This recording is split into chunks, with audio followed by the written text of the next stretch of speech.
Hey, welcome back. Let's talk about webinars. So why webinars? They have many important and powerful functions in any marketing effort. A fairly recent survey from QuickSprout found that just over 60% of content marketers are incorporating webinars into their marketing strategies, at least occasionally. In essence, a webinar is great for the modern marketer because they're convenient and they establish credibility.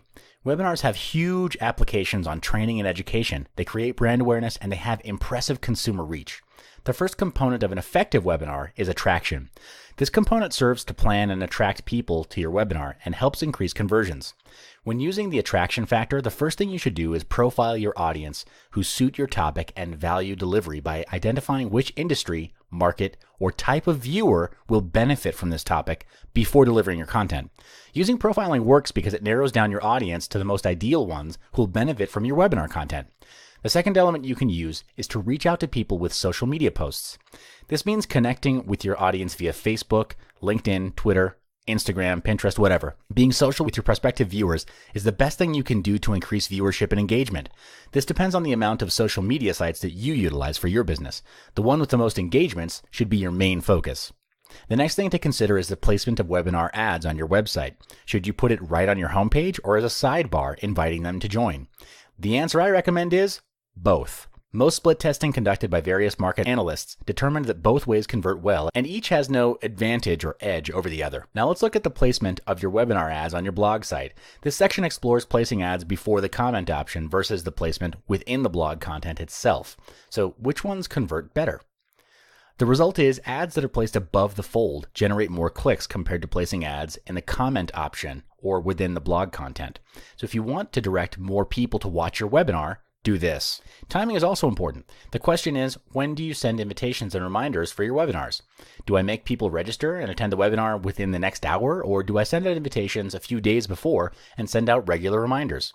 In this test, I found out that scheduling a webinar within days is the best approach compared to scheduling a webinar within the next hour, as it provides ample time for your audience to prepare. As for reminders, sending them out to attendees will increase your webinar attendance by up to 70%, as there will be people who did not recall having registered. So in this part, let's explore the content of your webinar.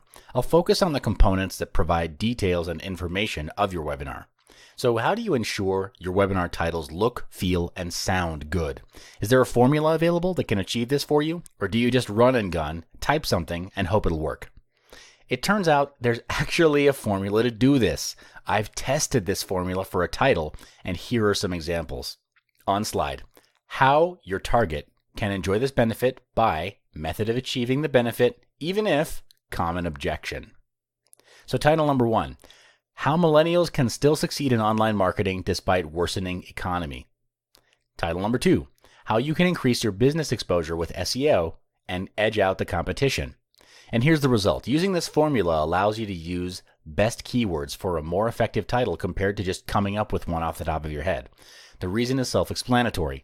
The title answers the "what's in it for me" question, gives one method to deliver the benefit, and addresses the obstacles which the webinar will help overcome. In your webinar, sometimes you'll need to have visual cues to direct your viewers to act on something, like clicking on a button for a new lesson or simply clicking the like button. So, should you do it? If you do, kudos. You've just added another element that increases your conversion. This is because a visual cue will help people understand or assist them in doing something, enriching the overall value they've received from attending your webinar. Another hack you can include in your webinar is adding open-ended questions that build discussions among your viewers. However, this really depends on the number of viewers. If your webinar has small viewership, then a viable option is you can ask a question every 5 to 10 minutes. Though keep this in mind, it can sometimes be time-consuming, especially for larger audiences. For a large viewership, a dedicated Q&A session is best. This is so you can have more control over the questions and can limit the questions that you answer. Sometimes you can also drop a question between segments. This helps viewers stay on track and keeps their participation level high. Webinars work similar to conversations. The last thing you want to express in your webinar is just a robot voice droning out all of your information without any kind of feedback or conversation. So it's a wise move to build an intellectual and emotional connection with your audience in the webinar session. One excellent and proven way is using emotion.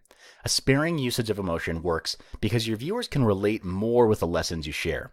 Emotions also help build authority and confidence among your viewers. On the other hand, I advise against using too much emotion in your webinars, as this can interrupt the lesson and make you look a little unprofessional. An ideal way to end your webinar is by making a space for your viewers to decide. This is achieved with a call to action, or CTA. Your goal at this point is to entice your audience to take action, usually to buy something or subscribe to your product. The recommended method is to include a CTA. This is because, much like a sales letter, you've sold the dream and fulfilled the "what's in it for me" question. Now is the perfect moment to compel your audience to take action. CTAs work because they give more opportunities for your funnel and future promotions, instead of just leaving them on the table or leaving your audience wondering what they should do. So, what do you do to make your viewers stay? One highly effective tactic you can use here is to offer a bonus right after the webinar session ends to get people to stay with you until the end of the session. It can be a free download or extra training, something that just adds some value. A study found that bonuses increase viewership by up to 60 to 70% because more viewers will take action at the CTA, and it creates a valuable opportunity for future business deals. Bonuses can be your way of saying thanks for them staying until the end.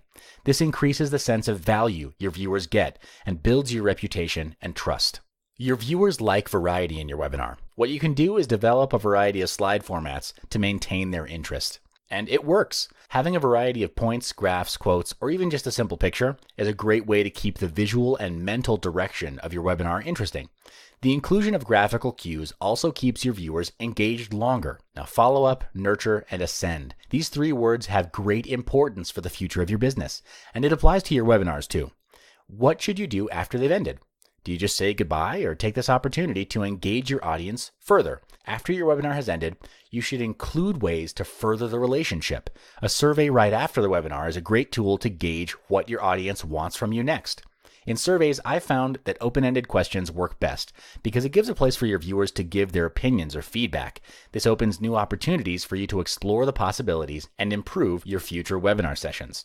However, you can also include closed-ended questions like ratings or yes or no questions to generate measurable data from your audience. Another great method to build trust and boost conversion is to send a series of follow-up emails with valuable information. By doing this, you'll send a message to your audience that you care for them, you'd like to keep in touch, and you imply to your audience that they matter to you.